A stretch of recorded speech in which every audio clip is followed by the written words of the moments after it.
काजी फैज ईसा से 25 अक्टूबर बांधे retire show और 26 अक्टूबर बांधे सहर 3 बजे पर फ्लाइट के फ्रांस तरवान शो द लाहौर न जी 24 घंटे हम द पाकिस्तान के बगैर ओहदे तेरे न कि दा जमुंग चीफ जस्टिस ओ जी आगा चीफ जस्टिस से कल दे पखपल ओहदा बांधे फाइजो न दवा बिजनेस के लास के सफर कोलो और दी वीडियो के तासो कतेश जी चे पा इकोनॉमी के लास के दे लगिया दे स्पेन तरवान शो जी 24 घंटे हम पाकिस्तान के तेरे न कि न तासो खपल چې آیا زموږ ملک په ترقیو کې چې یو داسې چیف جسټس چې هغه الله پاک په یو دومره غټه کرسۍ باندې کېنه چې ته به خلکو له انصاف ورکې چې ته به د انصاف فیصلې کې یو هغه بیا په خپل دغه کې خپل کیریر کې په هغه خپل دغه کې دومره داسې فیصلې وکړي چې هغه بیا په خپل وطن کې ګنټیم نشي تیرولی ورځ یو کلونه خو لا پرېږده ګنټیم نشي تیرولی لکه مازدیګر ریټایرمنټ وایستو او شپه شوه 3 بجې شپې سهار د شپې 3 بجې لکه سهار ټایم کې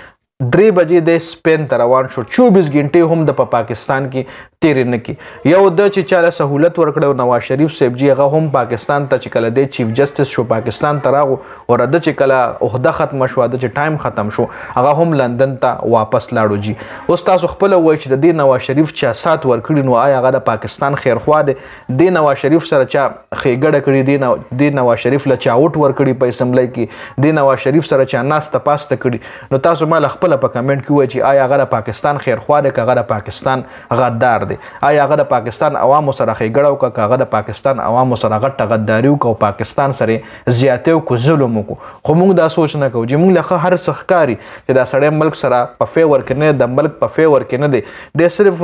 حکومت دپاره پاکستان ته راځي او چې حکومت د ده نه وي دی په پاکستان کې یو وزم نه تیری چیف جسټس له تاسو وګورئ چې چیف جسټس په انصاف باندې فیصلې وکړي او ښه قلو فیصلو کې بهادرانه فیصلو کې نغه بیا په ټیټو سترګو نه ګرځي د په خپل تقریب کې هم ټیټ سترګې ناستو جی چیف جسټس قاضي فیض عیسی خبره ده کوم په خپل الوداعي تقریر کې هم ټیټ سترګې ناستو د هم نن خپل ضمیر خه ملامت کوي چې فیصلې د کړې دي او غلط فیصلې د کړې دي الله پاک تعالی غټه مقدر کړی و لکه چیف جسټس کرسۍ چې کومه ده یو ډیره غټه کرسۍ ده او بل د به حساب هم ډیر زیات کیږي لکه دا نه چې د پاکستان کې را بشي ناجایز فیصلې به وکړي اخرت کې بچال اخرت کې بدل پته ولګي خو اخرت مړه بس نن سبا خلک تاسو ګورئ بیا مونږ وایو چې په مونږ باندې د حضرت عمر رضی الله تعالی عنہ ته بادشاہ راولي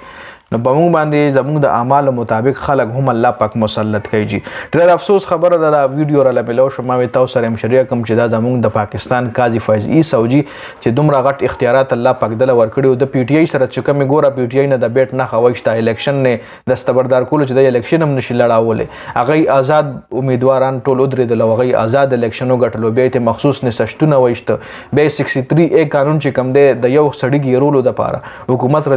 ریلیف ورکولو د پاره د ځان خپل تل دومره درنه کړي چې سوچ هم تاسو نشئ کولی د چا د پاره د نواز شریف د پاره د شهباز شریف د پاره د بلاول بوټو د پاره ای د ریلیف ورکولو د پاره د ټوټل قانون بدل کو 63 ا قانون چې کوم دی ټوټلی چینج کو ده د افسوس خبره ده بس الله پاک ته د پاکستان د غریب او عوامو د په دای باندې ولګي دا زموږ د ملک هغه خلک چې کوم خلکو الله پاک غټ اختیارات ورکړي جی د ویډیو کتلو زیات مننه والسلام